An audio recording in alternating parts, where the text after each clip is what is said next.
Baik, sering kita bertanya tentang bagaimana jaminan terhadap tenaga kerja di bidang kesehatan dan keselamatan.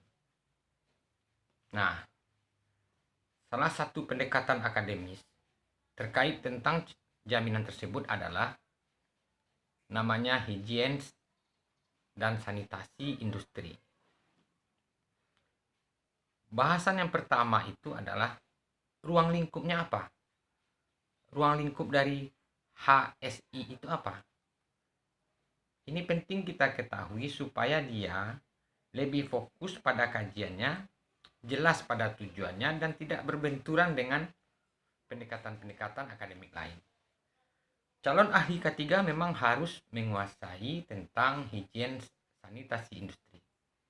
Kenapa demikian? Karena capaian pembelajaran seseorang yang ahli ketiga itu, dia memiliki paling tidak 3 ranah. Pertama, tentang sikap. Dia memiliki rasa tanggung jawab moral bahwa keselamatan, kesehatan tenaga kerja itu harus diterapkan. Kedua, dia juga harus memiliki kecakapan di bidang pengetahuan. Dia memiliki metodologi, dia memiliki ilmu-ilmu yang cukup untuk diterapkan di perusahaan atau di industri yang bisa mampu menjamin kesehatan dan keselamatan. Yang ketiga, ini dia nih, psikomotor. Sebagai ahli ya juga harus cakap berbuat, pandai bertindak, pandai menerapkan. Nah, ruang lingkup HSI inilah sebagai langkah awal Anda dalam mempelajari higien dan sanitasi industri.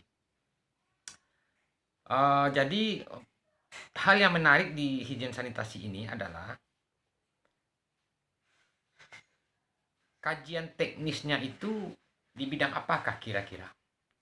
Kajian teknisnya adalah di bidang upaya nyata dalam menjaga kesehatan dan keselamatan tenaga kerja.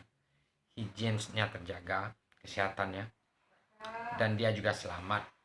Ada upaya-upaya terhadap lingkungan kerja. Industri itu kan banyak.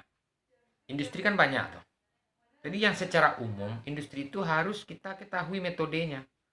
Nah, ada 4 hal dalam melakukan monitor dan evaluasi terhadap situasi higien dan sanitasi di dunia industri. 4 ini harus dipahami. Pertama, secara subjektif. Kalau secara subjektif itu artinya dari indera seseorang, apa yang dia rasakan, dia merasakan ini ketidaknyamanan atau tidak sehat atau tidak saniter, tidak bersih. Nah, itu subjektif itu. Itu bisa diinterogasi orang, ditanya, gimana Pak? Dengan kondisi bising seperti ini, apakah Bapak enak bekerja? Nah, itu salah satu bentuk. Itu yang pertama ya. Ini namanya monitor dan evaluasi terkait dengan HSI. Kedua, caranya adalah dengan agen biologis. Agen biologis itu adalah dengan menerapkan atau menggunakan hewan atau bisa tumbuh-tumbuhan. Misalnya kalau pada kondisi udara bersih itu biasanya hewan yang hidup itu capung. Kalau banyak kumbang, banyak lalat itu jelas itu lingkungan tak sehat. Yang kedua ya, menggunakan agen biologis. Bisa juga dengan tumbuh-tumbuhan itu. Yang ketiga itu dengan aspek teknis. Teknis itu menggunakan alat indikator. Indikator misalnya untuk mengukur kadar udara, berapa banyaknya kandungan sulfur. Nah, ada alatnya.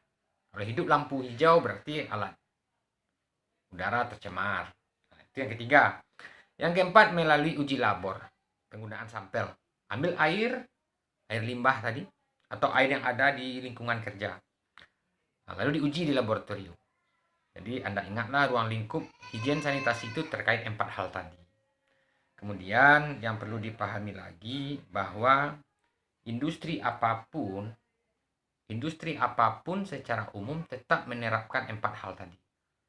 Jadi tidak bisa misalnya industri baja akan berbeda dengan industri tekstil. Oh tidak, memang itu juga.